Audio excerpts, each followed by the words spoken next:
जय भीम, नमो बुद्धाय. स्वागत आहे भिक्खू ज्ञान ज्योती यूट्यूब चॅनल मध्ये. जर तुम्ही सुद्धा आपल्या चॅनलवर नवीन आला असाल तर चॅनलला सबस्क्राईब करा, व्हिडिओला लाईक करा आणि व्हिडिओ शेअर करायला विसरू नका. संपूर्ण व्हिडिओ पाहून आपले पुण्य संचित करा.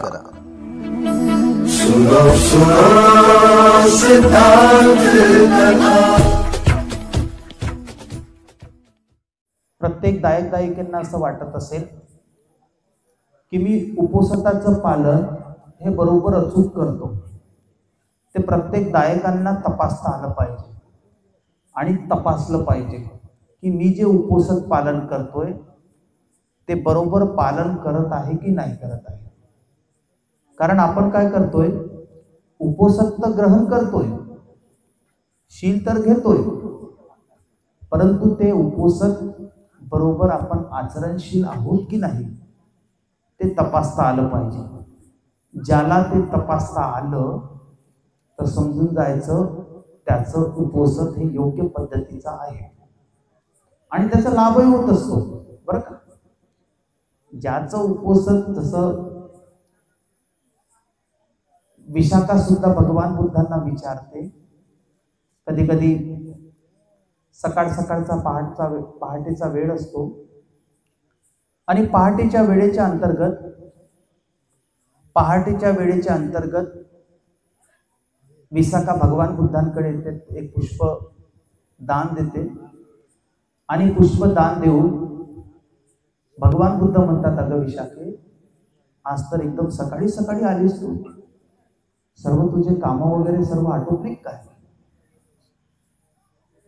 तर विशाखा म्हणते बुद्धांना, भगवान, अहो आज मी उपवास ग्रहण केलेला आहे आणि हे उपवास मी आज पालन करणार आहे. बुद्ध म्हणतात, अगं विशाखे, तू जर उपवासाचं पालन करते आहेस तर हे उपवास तू कोणतं पालन करते आहेस? कारण उपवास पालन करणाऱ्या दायक दायिकेंनी, उपासक उपासिकेंनी तपासलं पाहिजे मी कोणत्या उपवासामध्ये बसतो. बुद्ध म्हणतात, अगं उपासके, पहिल्या क्रमांकाचा उपवास ते म्हणजे गोपाल उपवास, दुसरं उपवास निगत्थ उपवास म्हणून असते दुसऱ्या क्रमांकाचा, आणि तिसऱ्या क्रमांकाचं उपवास म्हणजे आर्य उपवास. या तीन पैकी तुम्ही कोणत्या पद्धतीमध्ये बोलता हे आपल्याला दायकांना तपासता आलं पाहिजे. नाहीतर उपासक उपासिका 3 महिन्याच्या कालखंडात म्हणतात की नाही भक्तजी, आता आम्ही उपवासाचं आता आमचं वर्षवासच आहे. त्याकडे अनेक दायक दायिका येतात, उपासक उपासिका. आता उपासिका म्हणतात, अजी भंतेजी, आता तुम्ही 3 महिन्याचा वर्षवासच पकडला.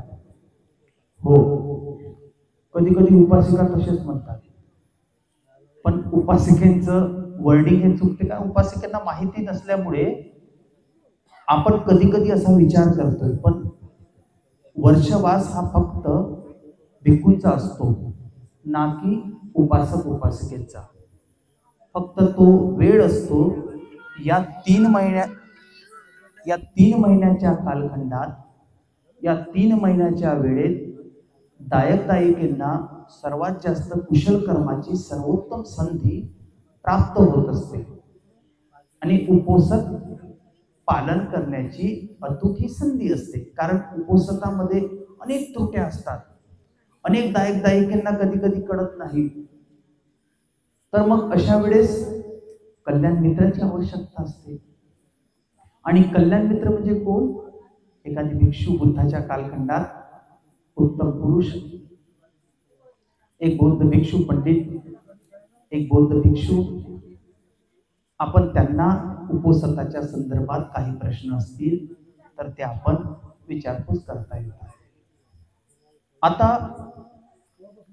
गोपाल उपवास दायक दायिका, आता मला तर अनेक दायक दायिका जे म्हणतात की नाही भंतेजी, आमचं लई सारे उपवास आहे, पण जेव्हा तपासतो आपण तर ते गोपाल उपोसतामध्येच मोडतात. अजिबात ते निगस्थ उपासक उपोसतामध्ये पण नाहीयेत, आर्य उपोसक मध्ये पण नाहीत, गोपाल उपोसतामध्ये. आता सर्वात आधी समजून घेऊया गोपाल उपोसक म्हणजे काय. हो, ते जर समजलं ना तर समजून जातं समोरचा खेळ समजेल. मुळात या विषयावर बोलायचंच नव्हतं आता, कारण आजचा दिवस हा दुसरा आहे, पण एक थोडस सांगतोय आणि पुढे सांगतोय. गोपाल उपोसक म्हणजे काय दायकांनो समजून घेतलं पाहिजे. विशाखा विचारते भगवंतांना, भगवान तुम्ही ज्या गोपाल उपोसकाबद्दल आम्हाला सांगितलं आहे तर नेमकं काय आहे हो? भगवान बुद्ध म्हणतात, अगं विशाखे, गोपाल उपोसक म्हणजे भगवान बुद्ध प्रत्येक वेळेस एखाद्या व्यक्तीला, दायकाला, उपासकाला, भिक्षूंना प्रत्येक वेळेस उदाहरण देऊन समजून सांगायचे. कारण उदाहरण देऊन भगवान बुद्ध नेहमी दायकांना समजत, कारण बुद्धांना त्यांच्या चित्ताचा अभ्यास होता की त्यांचं चित्त कोणतं काम करत आहे. म्हणून भगवान बुद्ध त्या त्या व्यक्तीला, त्या त्या क्षणाला एक एक उदाहरण देऊन सांगतात. भगवान बुद्ध म्हणतात, अगं विशाखे, तू एखादी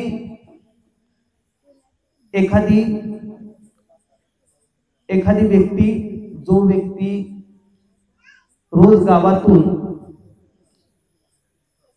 जनावर, जे चरणारे जनावर, जे गाय असतील, बैल असतील, ढोर असतील, मेंढर असतील, बकऱ्या असतील, तो एखादी व्यक्ती जेव्हा त्या बकऱ्यांना, त्या ढोरांना, त्या व्यक्तींना घेऊन जातो आणि घेऊन गेल्यानंतर दिवसभर तो तिथे त्या ढोर, ते बैल, ते बकरे, ते जनावर तिथे चरत असतात. आणि त्या व्यक्तीला, तो जो व्यक्ती चारणारा असतो, गुराखी असतो,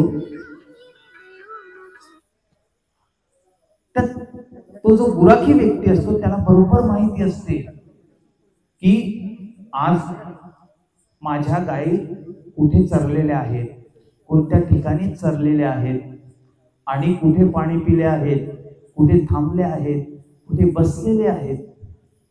पुन्हा तो व्यक्ती असाही विचार करतो की उद्या जर मला जर त्यांना चारायचं असेल, त्या गायींना, त्या बैलांना, त्या ढोरांना चारायचं असेल तर मी कुठेच, तर मी सुद्धा आता या साईडला, या बाजूला, दुसऱ्या बाजूला मी चारायला पाहिजे. जो व्यक्ती तसा विचार करतो तर बुद्ध म्हणतात, अगं विशाखे, जो व्यक्ती असा विचार करतो, चिंतन मनन करतो, अशा उपोसकाला गोपाल उपोसक म्हणतात. म्हणजे एक उदाहरण जर समजा बघितलं, आता आपल्या उपासिकेने उपोसकाचं पालन केलं, आज 8 ग्रहण घेतले, ग्रहण केल्यानंतर कधी कधी काय काय उपासिकेला लईच भूक लागते. हो, कधी कधी लईच भूक लागते. आणि कधी कधी भूक लागल्यानंतर कोणी जर जेवण करत असेल तर चित्तात उत्पन्न होते, नाही बाबा आज गळून गेली, आज जेवण करावंच लागते, नाही तर उद्या सकाळी उठल्याबरोबर मी नाश्ता करतोच. ज्या व्यक्तीच्या चित्तात उत्पन्न झालं समजून जातं गोपाल उपोसक आहे. काही काही उपासिकेच्या चित्तात नाही, उद्या मी हे भाजीच बनवतो, म्हणजे एका दिवसाची माझी जे उपाशी राहण्याची जे झीज आहे ती भरून काढेल, भरून निघून जाईल. म्हणून मी असं काही पदार्थ तयार करतो ज्याच्यातून मला सर्वात जास्त शक्ती येईल, म्हणून मी तसं जेवण तसं तयार करतो. तर हे सुद्धा गोपाल उपोसकामध्ये. म्हणजे बुद्ध म्हणतात, अगं विशाखे, उपोसक पालन करत असताना एखादी दायिका जर पूर्व विचार करून जर चित्तात उत्पन्न करत असेल, मला उद्या काय खायचं आहे, हे बनवायचं आहे, मग इथं हे करणार, म्हणजे चित्तात जो व्यक्ती लोभमुक्त चित्तातून अशा पद्धतीने काम करत असतो, तर तशा उपासिकेंचं गोपाल उपोसतामध्ये मोडलं जाते. हो, मी बघतो अनेक दायिकांचे उपोसक असतात. आता उपोसक आणि उपवास मध्ये फरक आहे बरं का. काय उपवास असे असतात दिवसभर काही खात नाही आणि सायंकाळी खाणं ते एक उपवास झाला. पण उपोषण तसं नसते. उपोषणामध्ये अत्यंत महत्वाच्या बाबी असतात की ते आपल्या दायकांनी अतिशय पाळल्या जाते. विशाखा मग बुद्धांना असा प्रतिप्रश्न करते. कोणता प्रतिप्रश्न करते विशाखा? विशाखा म्हणते की भगवान, जर जे दायक दायिका गोकुल उपोषणाचं पालन करत असेल तर त्याचा लाभ काय होईल? तर बुद्ध म्हणतात, अगं विशाखे, जो लोभयुक्त चित्तातून गोकुल उपोषणाचं पालन करत असेल तर त्यांना लाभ फार कमी होत असतो. दुसरं, त्यांचं बल सुद्धा कमी होत असते. त्यांचं बल सुद्धा काय होते? कमी होत असते, जास्त काम करत नाही. आणि चांगल्या लोकात जन्मग्रहण करण्याची सक्षमता सुद्धा चित्तात, चांगल्या लोकांमध्ये जन्मग्रहण करण्याची, प्रतिसंधी घेण्याची जी चेतना आहे ती सुद्धा उत्तम गोपाल उपोषण केल्यामुळे उत्तम लोकांमध्ये जन्मग्रहण करण्याची सक्षमता तयार होत नाही. म्हणून उपासिके, आचरण करत असताना आपण तपासलं पाहिजे विशाखे की आपण कोणत्या उपोषणाचं पालन करतो आहे. आणि जेव्हा ते आपण आचरण करू, बघू, तपासू, तेव्हा खऱ्या अर्थाने मला असं वाटते की आपण उपोषणाचं जे काही पालन करतो आहे, आचरण करतो आहे ते योग्यशीर आपण करतो आहे. मुळात आजचा विषय काय उपोषणाचा नाही. एखाद्या वेळेस पुन्हा दुसऱ्या याच्यात निगस्त उपोषण आणि आर्य उपोषण सांगेल. परंतु उपोषण हा वर्डिंग निघला म्हणून मी सांगितलं. म्हणून दायकांनी तपासलं पाहिजे. आता कधी कधी मला असे दिसतात दायक, उपासक उपासिका कसे उपोषण आहे म्हणतात आणि भंतेजीला भोजनदान दिलं, मग भंतेजीच्या पात्राकडेच पाहत राहतात. त्याच्यातून काहीतरी भेटत का नगदी मा? हो हो, मग भेटलं मग भाई लड्डू मध्ये देऊ, लड्डू नको, मग खीर मध्ये दे, बाई पापड मध्ये देऊ. मी असे उपासिका पाहिल्या, मा नजरेनच पाहिला, येतही पाहिल्या म्हणा, इथंच पाहतो मी, इथंच पाहतो. तर असे उपासक जरी चित्तात उत्पन्न करत असतील ना तरी ते गोपाल उपोषणामध्ये मोडतात. उपासकांना तपासा. आता उद्या भंतेजीचं पात्र घ्यायला या तुम्ही. आणि मग जर मला दिसले, मी तर नाही म्हणत काही बाबा, तुम्हाला स्वतःला तपासता आलं पाहिजे की माझं उपोषण हे कसं आहे. कारण हे उपोषण जर योग्य असेल ना तर तुम्हाला सर्वात जास्त लाभ होत असतो.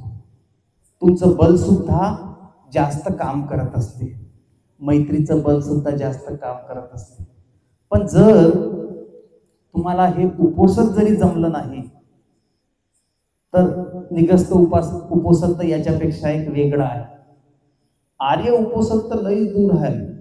हो, त्याच्यामध्ये तर बुद्धानुसती, धम्मानुसती, संघानुसती इथपर्यंत बुद्धांनी सांगितलेलं आहे की एक आर्य उपोषण करणाऱ्या व्यक्तींमध्ये कसे गुणधर्म असतात. तर तो काही वेळ नाही आता, कारण आर्य उपोषण सांगण्यासाठी बुद्धानुसती, धम्मानुसती, संघानुसती या तिन्ही गोष्टीला धरून एक एक गोष्टी, कारण विशाखा प्रत्येक गोष्टीला प्रश्न विचारते. चित्ताची मलिनता म्हणजे काय, शरीराची घाण म्हणजे काय, विशाखा प्रत्येक गोष्टीमध्ये प्रश्न विचारते बुद्धांना. आणि भगवान बुद्ध तशा पद्धतीचं उत्तर सुद्धा त्या विशाखाला देत असतात. आणि जसजसं भगवान बुद्ध उत्तर देतात विशाखा तशी साधुवाद देत असते. म्हणून दायकांनी आपण कोणत्या उपोषणाचं पालन करतो आहे हे तपासलं पाहिजे. हो, नाही तर समजा उद्या जर समजा काही बनवता समजा वास आली तरी चित्तात उत्पन्न म्हणजे लोभयुक्त उपोषण झालं, म्हणजे समजाचं गोपाल उपोषण. तर हे तपासता आलं पाहिजे दायकांनो. आजच्या या अमावस्येच्या पर्वावर तुम्ही सर्वजण जमला आहात. आता या अमावस्येला प्रत्येक अमावस्या पौर्णिमा असो अष्टमी असो की ते महिना मोजण्याची वर्ष गणण्याची ही एक वेळ असते. हो, कारण कधी कधी बुद्ध म्हणतात, आता एक वर्डिंग मला ऐका, एक वर्डिंग फक्त मला समजलं म्हणून मी सांगतो, एक लक्षात आलं. बुद्ध म्हणतात एखादी दायिका जर आर्य उपोषणाचं जर पालन करत असेल तर 100% त्या व्यक्तीचा जो जन्म आहे, त्या व्यक्तीचा जन्म तुषित देवलोक, निम्मानरती आणि परिनिमित्त वसवत्ती देवता, हे जे या देवलोकांमध्ये त्यांचा जन्म होत असतो. आता याची आयु मर्यादा लई आहे. आपण जर विचार केला ना, लईच आहे. आपण खगोलीय जर समजा विचार जर केला तर तुषिता देवलोक, तसं भगवान बुद्धाची बोधिसत्व सिद्धार्थ गौतमाची आई महामाया तुषित देवलोकामध्ये जन्म घेतला. भगवंतांनी 3रा वर्षवास आपल्या आईला अभिधम्म शिकवण्यासाठी तिथे गेले होते. मला एक प्रश्न विचारला होता एक उपासकाने की भंतेजी, आता भगवान बुद्ध तुषिता देवलोकात गेले होते, तर तुषिता देवलोकांची वयमर्यादा, आता बघा, आता या देवलोकांची वयमर्यादा वेगळी आहे आणि मनुष्य लोकांची वयमर्यादा वेगळी आहे, बरं का ना. तुम्ही जर साम्य जर करत असाल मनुष्य लोकांची आणि या देवता लोकांची, या सत्व लोकांची, तर याच्यात डिफरन्स आहे. आता हे देवता लोक म्हणजे हिंदूवादाचे देवलोक नाही. धम्मचक्र प्रवर्तनामध्ये 31 प्रकारचे जे देवता लोक आहेत त्याबद्दल भगवान बुद्ध सांगतात. आपण तर आता हे फक्त तुषिता देवलोक, तावंतीस देवलोक आणि परिनिमित्त वसवत्ती देवता या संदर्भातच थोडस फक्त एक बघू. माणसांचे म्हणजे त्या तुषिता देवलोकांचे जर विचार जर तुम्ही केला, तुषिता देवलोकांचे जगण्याचे 4000 वर्ष त्यांचे, तर मनुष्य लोकांची 400 वर्ष, मनुष्य लोकांचे जगण्याचे 400 वर्ष त्यांची एक रात्र होते. कोणत्या? तुषिता देवलोकांचे.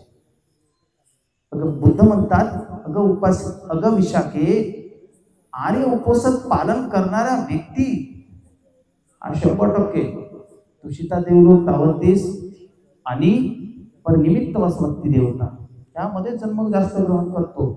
कारण जास्त पुण्यकर्माचा बल असतो, याच्यामध्ये बल सुद्धा जास्त असते आणि याचं हा जिथे जिथे जातो त्या ठिकाणी हा बलशालीच असतो. बुद्ध म्हणतात जो व्यक्ती आर्य उपोषणाचं पालन करत असतो.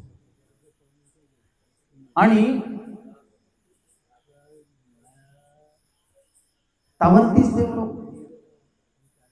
तावंतीस देवलोक आपण जर विचार जर केला तर त्यांचे 8000 वर्ष, त्यांचे 8000 वर्ष, तर माणसाचे 2304 लाख वर्ष, माणसाचे 2304 लाख वर्ष म्हणजे माणसाचे जगण्याचे 800 वर्ष त्यांची एक रात्र होत असते तावंतीस देवलोकांची. आणि परनिमित्त वसवत्ती देवता यांचा जर आपण जर विचार जर केला, दायकांनो त्यांचे जगण्याचे 1600 वर्ष त्यांचे वर्ष, तर आपले किती? आपले 9,212 वर्ष, 9,212 वर्ष मनुष्य लोकांचे आणि 1600 वर्ष मनुष्यांचे त्यांची एक रात्र असते. सांगा मग भगवान बुद्धांनी आपले मनुष्य लोकांचे 400 वर्ष, तर भगवान बुद्धाने 3 महिन्यामध्ये किती मिनिटं घालवले असते तिथे? त्यांची एक रात्र होत असते तुषिता देवलोकात. म्हणून दायकांना उपवासात पालन करत असताना आपण तपासलं पाहिजे की आपण उपवासाचं पालन योग्यशीर बरोबर करतो आहे की नाही. जर तसं जर समजलं त्या दायकाला तर निश्चित त्यांचं पुण्यकर्म तर खूप जास्त पण होते, पण त्यांच्यामध्ये बल सुद्धा प्राप्त होते. आणि ज्या व्यक्तींमध्ये बल असते तो जिथे जिथे जातो त्या त्या ठिकाणी प्रकाशमय वातावरण तयार करत असते. पण ज्या व्यक्तींमध्ये बल नसेल तर तो काही प्रकाशमय वातावरण करत नाही. असं तर काही उपवासाच्या संदर्भात अजूनही आर्य उपवासाचं काही कंप्लीट झालेलं नाही. त्याच्यासाठी खूप वेळ पाहिजे, कारण बुद्धांनी फक्त बुद्धानुसतीच एवढं लांबलचक सांगितलं आहे ना विशाखेला. आणि विशाखेने याच्यावर कितीतरी प्रश्न केले आणि काउंटर प्रश्न केले आणि त्याच्यावरही प्रतिप्रश्न त्यांनी तयार केले. आणि ते विशाखा जेव्हा विचारते आणि त्या संपूर्ण गोष्टीला भगवान बुद्ध अतिशय सुंदरतेने समजावून सांगतात. विशाखे अशा पद्धतीचा आर्य उपवासात असते आणि ती तेव्हा संकल्प करते की भगवान मी सुद्धा अशा आर्य उपवासाचं पालन करते आहे. आणि निश्चित म्हणून त्या उपासिका वयाच्या 7व्या वर्षी श्रोतापत्ती फळाला का प्राप्त झाली, याच्यामुळे. याचं कारण होतं की ज्या व्यक्तीने अनेक जीवनामध्ये उपवासाचं पालन केलं आहे, अनेक जीवनामध्ये, म्हणून तपासता आलं पाहिजे दायकांना आपलं कोणतं उपवासत आहे. जर गोपाल उपवासत असेल, निग्रस्त उपवासत असेल किंवा आर्य उपवासत असेल तर ते तुम्हाला तपासता आलं पाहिजे. ते तुमच्या प्रत्येकाच्या पारमीची प्रज्ञा पारमितेची गरज आहे आणि पारमितेची असल्यामुळे तुमच्या पारमितेच्या आधारावर तुम्ही तसं काम करता. पण आजचा दिवस अतिशय महत्वाचा आहे, या अमावस्येचा. या अमावस्येच्या पर्वावर ज्यावेळेस भगवान सम्यक संबुद्धांनी बुद्धत्व प्राप्त केलं वैशाख पौर्णिमेला, त्यानंतर ज्येष्ठ पौर्णिमा आली. भगवान बुद्धांनी 49 दिवस घालवल्यानंतर भगवान बुद्ध विचार करतात की मी सर्वप्रथम हा सद्धम्म कोणाला सांगू. तर जे 8वं ध्यान शिकवणारे होते उदक रामबुद्ध आणि हे जे काही त्यांचे जे शिकवणारे होते तर ते मरून गेले होते. मग बुद्ध म्हणतात की मी कोणाला तरी सद्धम्म सांगावं, तर कोणाला सांगू. पण हा सद्धम्म लोक ऐकतील की नाही, समजायला येणार की नाही, भगवान बुद्ध सतत विचार करत बसले. आणि जर नाही समजला, चूक जर समजला तर आणि बरोबर जर समजला तर भगवान बुद्ध या लोकांना सांगायचं की नाही, या संपूर्ण भगवान बुद्ध विचार करत होते. आणि मग शेवट भगवान बुद्धाने विचार केला की मी जो काही सद्धम्म आहे हा सर्वप्रथम माझ्यासोबत जे 5 परिव्राजक होते, कौंडिन्य, अश्वजित, महानाम, बप्पा आणि भद्रिय, हे जे 5 परिव्राजक होते जे मला सोडून गेले होते, मला माहिती पडलं की ते मिगदाय वनामध्ये आहेत, सारनाथला आहेत. चला मी त्यांना जाऊन कमीत कमी माझा सद्धम्म तरी सांगतो. आणि मागच्या या 15 दिवसाच्या आधीच आज तो दिवस होता. याच दिवसाला भगवान बुद्धांनी मागच्या 15 दिवसाच्या आधी भगवान बुद्धांनी धम्मचक्र प्रवर्तन केलं.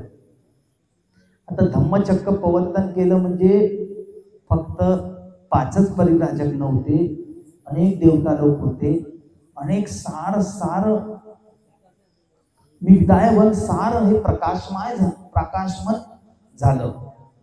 आणि सर्वात आधी एका शिष्याला गुरु भेटला, म्हणजे तिथून गुरु शिष्य परंपरा सुरुवात झाली.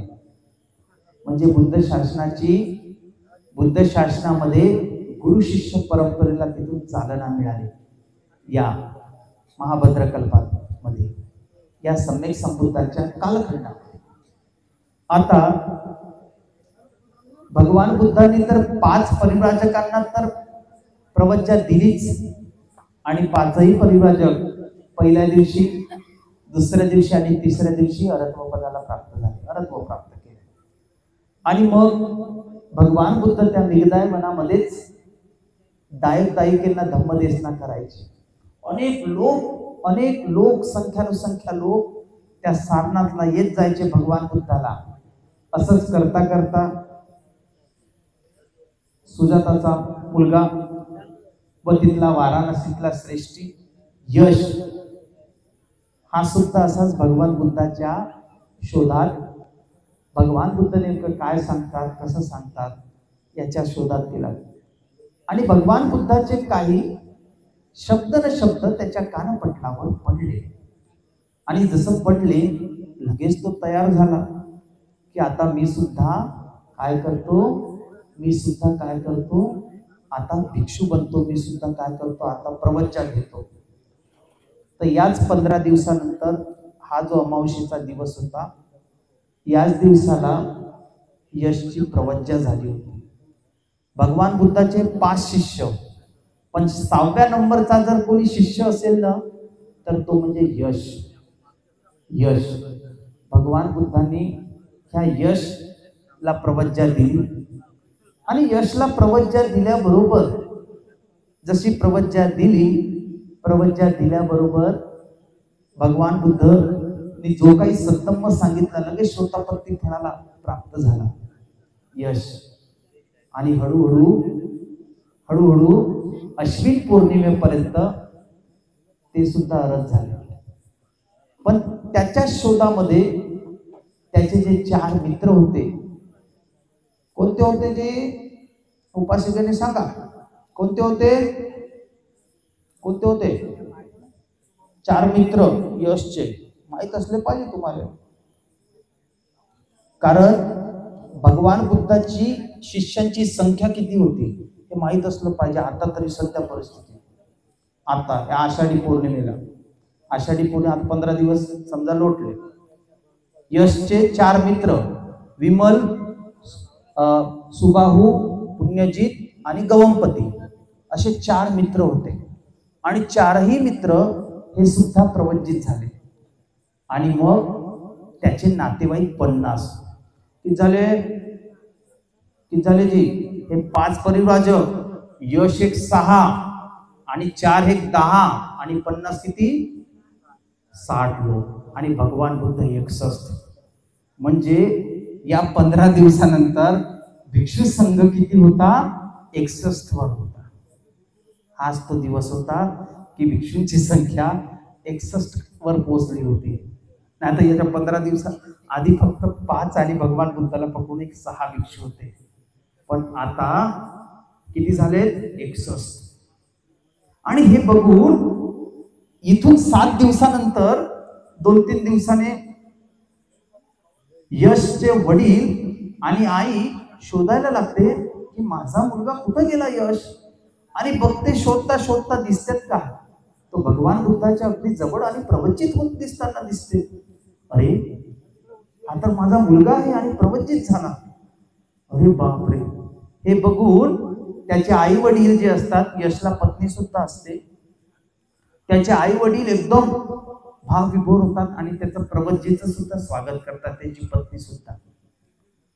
आणि तो पहिला वेळ असतो या 7 दिवसाच्या या अष्टमीचा पहिला दिवस असतो की भगवान बुद्धाला भोजनासाठी निमंत्रण करणारी जर कोणी उपासिका असेल तर ती म्हणजे यशची आई, वडील आणि पत्नी यशला. आतापर्यंत धम्मचक्र प्रवर्तन झालं. आणि मग जेव्हा भगवान बुद्ध जेव्हा त्या यशच्या घरी भोजनदानाला जातात, अतिशय उत्तम पद्धतीने यशचे आई वडील, त्याची पत्नी अतिशय बुद्धांना भोजनदान देते. आणि भोजनदान दिल्याबरोबर ती पाचारण करते भगवान. आणि भगवान बुद्ध त्यावेळेस कोणता उपदेश देतात, त्यावेळेस त्याच्या आईला हाच उपदेश देतात, वडिलाला आणि पत्नीला पंचशिलेचा उपदेश देतात. सर्वात आधी भगवान बुद्ध पंचशिलेचा उपदेश कोणाला देतात, यशची आई आणि बाबा आणि पत्नीला. आणि त्यावेळेस सर्वात आधी जर कोणी पंचशील ग्रहण करत असेल तर ते म्हणजे कोण? यशचे आई, बाबा आणि त्याची पत्नी. पहिल्यांदा या बुद्ध शासनामध्ये पहिल्यांदा. आणि तेव्हा भगवान बुद्ध त्यांना शिलेची दीक्षा देतात, म्हणजे शील देतात तेव्हा पहिल्यांदा. आणि पुन्हा भगवान बुद्धाला त्रिवाचिक उपासक तेव्हा मिळतात. म्हणजे आतापर्यंत बुद्धाला शरण गेले, धम्माला शरण दिले, पण संघाला कोणीपर्यंत शरण अजूनपर्यंत गेलं नव्हतं. तर संघाला शरण जाणारा कोण होते? ते म्हणजे यशचे आई आणि बाबा आणि त्याची पत्नी. जेव्हा भगवान बुद्धांनी पंचशिलेचा त्या यशच्या पत्नीला, त्याच्या आई बाबाला जेव्हा धम्मोपदेश दिला, तेव्हा ते सुद्धा शोतापती फळाला प्राप्त होतात, फक्त पंचशिलेचं. याचं कारण असं, कारण बुद्ध सुद्धा अनेक जीवनाच्या पारमिता तपासत असतात. या उपासिका ध्यान करणारी आहेत का? बरोबर. ह्या उपासिकेमध्ये कोणत्या बुद्धाच्या कालखंडात यांनी कोणकोणत्या हरत सत्वाच्या कालखंडात यांनी पंचशिलेचं आचरण केलं. मग कोणकोणत्या जीवनात खूप चांगल्या पद्धतीने पालन केलं. मग बुद्ध तपासतात, आता ही वेळ अतिशय महत्वाची आहे, या वेळेला योग्य समयी यांना जर धम्मदेशना दिली तर हे शोतापत्ती फळाला प्राप्त होईल. आणि हेच कम्म कधी कधी ध्यान करत असताना, आपण धम्माचा जेव्हा अभ्यास करत असतो, तर हेच कम्म आपल्याला या 4 मार्गावर आरूढ होत असतात. एक शोतापन्न, सकृदागामी, अनागामी आणि अवैध. हेच कम्म. आणि जसे कम्म असते तसे संस्कार असतात. कम्माच्या आधारावर संस्कार हे घडून येत असतात. म्हणून दायिकेने तपासलं पाहिजे. तुम्ही सुद्धा आजच्या दिवसाला संकल्प केला पाहिजे, जेव्हा जेव्हा बुद्ध होतील तर त्रिवाचिक उपासक उपासिका तुम्ही गणल्या गेलेत पाहिजे. तुम्ही पहिलं, प्रत्येक बुद्धाच्या कालखंडात त्रिवाचिक उपासक उपासिका असतातच. हो, प्रत्येक बुद्धाच्या कालखंडात 2 उपासक असतातच. जो बुद्धाचं बुद्धत्व प्राप्त केल्याबरोबर 2 व्यक्ती असतात जे बुद्धाला दान देणारे असतात. पहिलं भोजन, तपस्वी आणि भल्ली, जसं या बुद्ध शासनात होते. जसं सुजाता खीर देणार, तसं प्रत्येक जीवनामध्ये, प्रत्येक बुद्धाच्या कालखंडामध्ये काही ज्या घटना असतात ह्या समानच घडत असतात. तुम्ही कसाही जरी विचार केला तर, कारण आपण आपल्या बुद्धीच्या स्तरावर विचार करू, ते प्रत्येकाच्या प्रज्ञेची गोष्ट आहे. परंतु बुद्धाच्या बाबतीत अशा गोष्टी होत असतात दायकात. म्हणून आपणही या उपवासाच्या दिवसाला संकल्प केला पाहिजे की मी सुद्धा कोणत्या ना कोणत्या बुद्ध शासनामध्ये त्रिवाचक उपासक उपासिका होईल. भगवंताचा पंचशिलेचा उपदेश मला सुद्धा लाभदायी होईल, असा प्रत्येक दायकांनी संकल्प केला पाहिजे. आणि जेव्हा दायिका जेव्हा असा संकल्प करत असतात तर या पारमिता हळूहळू त्या बाजूने वाटचाल करत असतात. कारण तसं एक सम्यक दृष्टी पण तयार होते आणि सम्यक संकल्प सुद्धा करते, तेव्हा प्रज्ञा काम करत असते. आणि तेव्हा व्यक्ती हळूहळू त्या सद्धम्माच्या मार्गाने आरूढ होत असते. नाहीतर अजिबातच नाही. हो, नाही तर असं जमणार आहे का? आजचा उपवासाचा दिवस आणि सारे उपासक कोणी मस्त जेवण करतात, तर कोणी मस्त झोपा काढतात. भगवान बुद्ध असते तर नाही रे बाबा म्हणते, मी बरं झालं 2600 वर्ष आधीच होऊन गेलो, कमीत कमी चांगले उपासक तरी भेटले. न हे उपासक आता उपवासाच्या दिवशी नाही.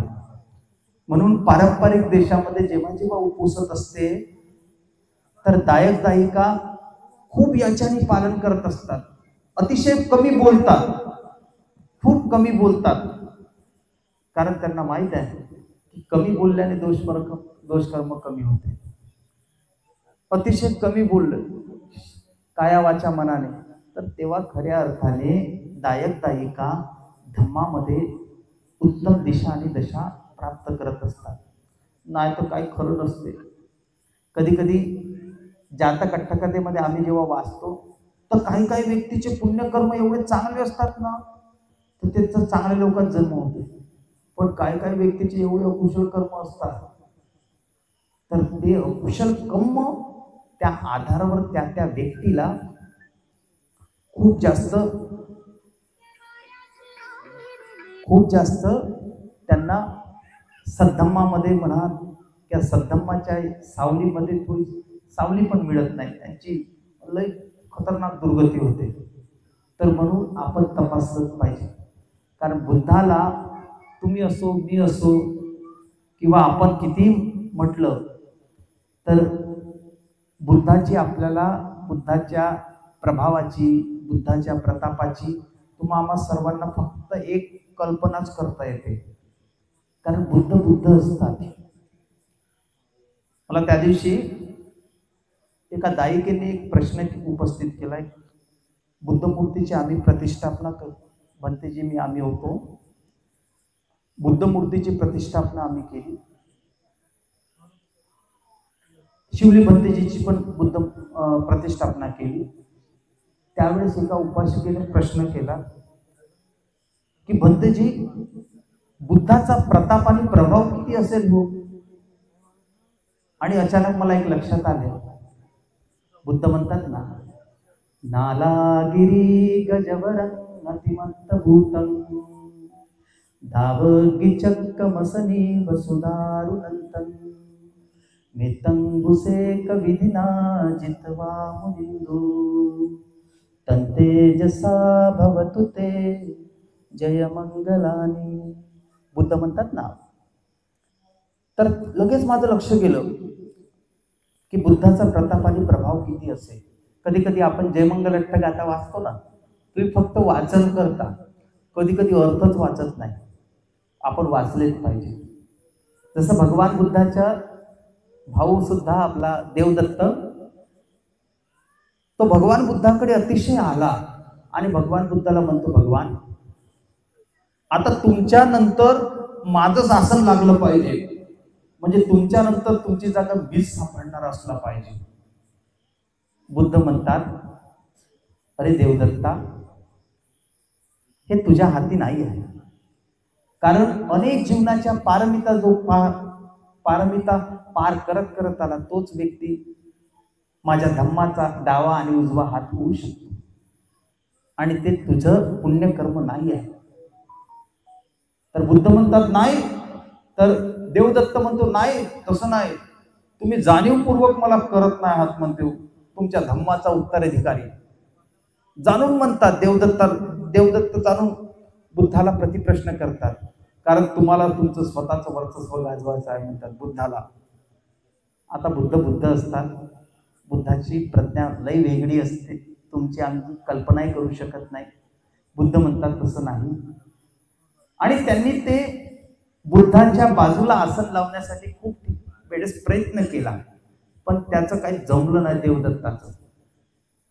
एकदा काय केलं देवदत्ताने, एकदम गेला आणि गेल्यानंतर काही लोकांकडे गेला आणि काही लोकांकडे गेल्यानंतर म्हणतो, अरे मी तुम्हाला जेवढं पाहिजे तेवढे कारशा पण देईन, मोहऱ्या देईन, पण भगवान बुद्धाला तुम्ही काही आपल्याला मारायचं आहे. भगवान बुद्ध तिथून येत असताना राजगिरीवरून येत असताना भगवान बुद्धाला आपण मारण्याचा कट रचायचा. असं देवदत्तांनी काही त्याचे माणसं तयार केलेत. आणि जसे ते माणसं तयार झालेत, त्या माणसांना मिळून देवदत्तांनी काही दगड हे बुद्धांकडे सरकवले. आणि सरकवता भगवान बुद्ध चारिकेला जात होते दीक्षापत्र घेऊन. सरकवता काही दगड अशी उलटापालट झाली, पण बुद्धांपर्यंत फक्त एक छोटासा दगड आला आणि बुद्धाचा रक्तपात झाला, पण मोठी काही दगड लागलेत नाही. हा देवदत्त पूर्ण आपल्या नियोजित कामामध्ये अपयशी ठरला. देवदत्त तो म्हणतो, काय करू, मी कितीही प्रयत्न केला तरी नाही. मग एकदा काय करतो, एक नालागिरी हत्ती ज्याच्याकडे असतो, तो हत्ती बघितल्याबरोबर, माणसाला बघितल्याबरोबर धावणं सुरू करतो, चिरडणं सुरू करतो, आणि तो मानसिक रोगी असतो तो हत्ती सुद्धा. आता करू कसं? अनेक पद्धतीने देवदत्त प्रयत्न करतो, आणि पण हे हत्तीवाले पण ऐकणार कसे? पण देवदत्ताचा उपासक असतो अजातशत्रू. देवदत्त म्हणतो अजातशत्रूला, तो त्याला बरोबर सांभाळून घेतो अजातशत्रूला, आणि अजातशत्रू देवदत्त जसा म्हणेल तसा अजातशत्रू वागायला सुरुवात करतो. अनेक या हत्तीवाल्याकडे जातो आणि म्हणतो, तुझा हत्ती या कामासाठी पाहिजे, जर मला हा हत्ती दिला तर मी तुला या अजातशत्रूच्या राज्य कारभारामध्ये सर्वात मोठं आणि उच्चतम स्थान देईन. या हत्तीचा जो मालक होता त्याला माहिती होतं की याची ओळख हा अजातशत्रूच्या अगदी जवळ आहे, आणि जवळ असल्यामुळे हा मला देऊ शकतो. हा तयार होतो, आणि तयार झाल्याबरोबर भगवान बुद्ध आपल्या भिक्षू संघासोबत अशी चारिका करत करत येत असतात. तात्पुरते भगवान बुद्ध त्याच वेळेस येत असतात. येता चारिकेला जात असतात. जाता भिक्षू संघाची रांग अतिशय मोठी असते. येत असतात, आणि हा हत्तीला जसा सोडतात, हा हत्ती इकडे तिकडे न बघता माणसाला बघून त्यांच्या अंगावर येणं सुरुवात होतो. साऱ्या लोकांची इकडे तिकडे चहलपहल सुरू होऊन जाते. काही भिक्षू इकडे होतात तर काही भिक्षू तिकडे होतात. काही भिक्षू स्वतःला जीव वाचवण्याच्या याच्यामध्ये साऱ्या लोकांची चेंगराचेंगरी होते, आणि सारे लोक आपापला जीव वाचवण्याच्या बेतामध्ये इकडून तिकडून पडतात. फक्त तिथून कोणीच हटत नाही, ते म्हणजे भगवान बुद्ध. समजलं पाहिजे, एखादी व्यक्ती अरत जो असतो तो कधीच भीत नसतो. अरताला ओळखण्याचं एक सुद्धा पुन्हा एक महत्वाचं, वीज जर कडाडली ना तर अरत कधी भीत नाही, दचकत सुद्धा नाही. अरताचं एक लक्षण असते.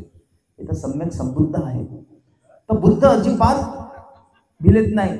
हा हत्ती एकदम आपली सूंड एकदम हे केले, आणि एकदम रागाच्या भरात एकदम बुद्धांकडे वळत एकदम धावत आला. पण भगवान बुद्धाला काही सापडेल. पण अचानक भगवान बुद्ध थांबले, आणि थांबल्यानंतर जसं इथून 10-15 फुटाहून अंतर आहे, भगवान बुद्ध त्या हत्तीप्रती त्याच्या अनेक जीवनाच्या पारमिता तपास असतील. बुद्ध आहेत. बुद्ध काही साधारण नसतात, अनेक जीवनाची पारमिता. आणि जसे भगवान बुद्ध त्या हत्तीच्या डोळ्यामध्ये जसे बघतात, त्या भगवान बुद्ध म्हणतात, अरे हा हत्ती तर कितीतरी दिवसापासून दुःखी आहे, याला कोण समजवणार, कोण सांगणार? अचानक भगवान बुद्धाचे आणि त्यांचं दोघांचे डोळे एकामेकाला मिळतात हत्तीचे, आणि हा हत्ती एवढ्या रागात असतो, तो लगेच जसा बुद्धांच्या एकदम जवळ असतो, लगेच तो दोन्ही खाली पाय दोन्ही टाकतो, आणि आपली जी सूंड असते हत्तीची, त्या सुनीने बुद्धांच्या पायाला स्पर्श करतो. आणि स्पर्श केल्यानंतर भगवान बुद्ध हलकासा हात त्याच्या डोक्यावरून फिरवतात, आणि हत्ती त्याच्या सुंडीमध्ये जे काही पाणी असते ते पाण्याने त्या भगवान बुद्धाचे पाय धुवून काढतात.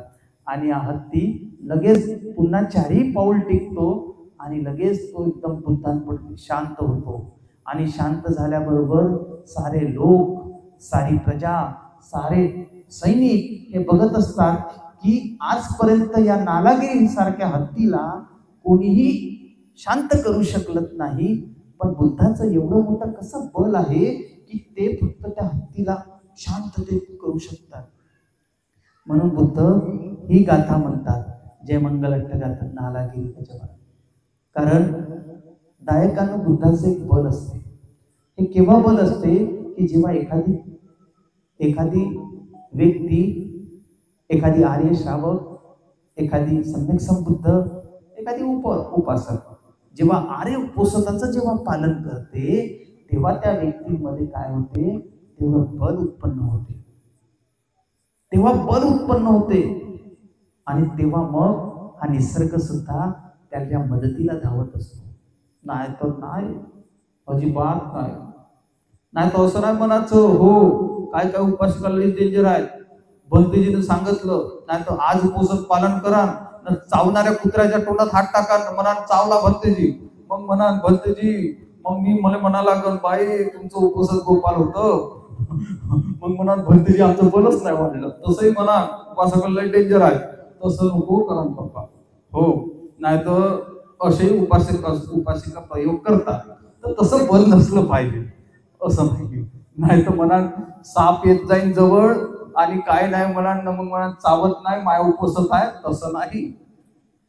ते आर्य उपसत करणाऱ्या व्यक्तींमध्ये त्यांच्या शरीरामध्ये तसा बल सुद्धा प्राप्त होत असते. जे व्यक्ती उपवासाचं पालन करतात त्याला स्वतःला असं वाटते, त्याला स्वतःला शांत करण्याची ती परिपक्वता असते त्यांच्यामध्ये, ती हे असते. जसं श्रीलंकेमध्ये अजूनही भगवान बुद्धांचे कॅन्डीला धातू आहे, दंत धातू आहे. तर अनेक पौर्णिमा असो की अमावस्या असो, तिथे अजूनही जेव्हा जेव्हा ही असते तर ते खूप उजेड दिसतो आणि तिथे हत्ती सुद्धा येऊन पुष्प घेऊन सुद्धा तो दान देत असतो. आम्ही जेव्हा कधी कधी विचार करतो की त्या हत्तीचं किती मोठं पुण्यकर्म असेल की तो व्यक्ती त्या धातूला पुष्प येऊन दान करतो. तर ही पारमितेची बाब आहे. कधी कधी आपण म्हणतो की बुद्धाच्या कालखंडात काही तिर्यक योनीतील लोक जरी जन्माला असतील तरी ते पुण्यवान होते, कारण भगवान बुद्धाच्या जवळ जन्माला आले हो. पण आपण 2600 वर्षानंतर जन्माला आलो, पण तरी सुद्धा उपवासात अजूनही आपल्याला समजत नाही. म्हणून हा वर्षवास जरी तुमचा नसेल उपासकांचा, पण या वर्षवासाच्या कालखंडात उपवासात जेही करतो ते अचूक समजून घ्या आणि ते तपासा की मी या उपवासामध्ये मोडतो. आता गोपाल उपवास फक्त एवढंच झालं म्हणजे असं नाही आहे, फक्त हे मी फक्त परिचय म्हणून सांगितला, कारण गोपाल उपवासाचे अनेक उदाहरणं आहेत, ते तुम्ही समजून घेतले पाहिजे दायकांना.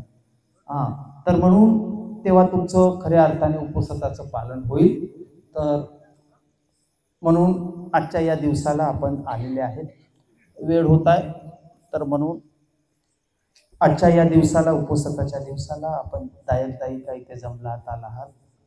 तर म्हणून या दिनानिमित्त दायिका उपासिका आपण सर्वांनी जो काही सद्धम्मा आपण आकलन केला करणार आहात, रात्रभर सद्धम्माचा उपदेश ऐकणार आहात, थोडेफार झोपाई घेणार आहात थोडंफार, आणि काही लोक तर ऐकणार आहेत आणि काही लोक तर गोष्टीच करणार आहेत.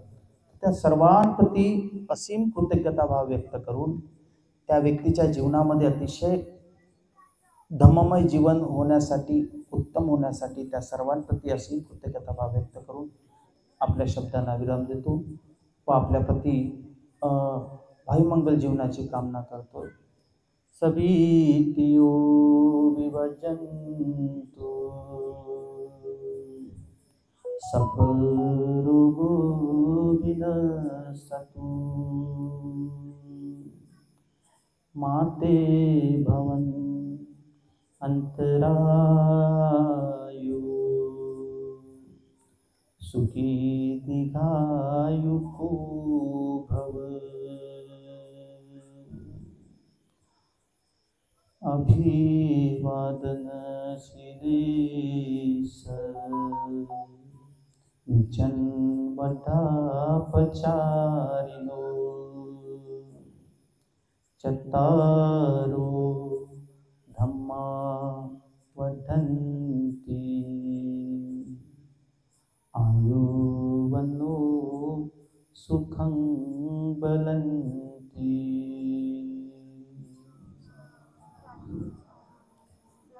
सुखी हो, मंगल हो, कल्याण. साधू साधू साधू. हा, असेच नवनवीन व्हिडिओसह भेटू पुढील व्हिडिओमध्ये. तोपर्यंत जय भीम, नमो बुद्धाय. सुनो सुनो सिद्धांत कथा.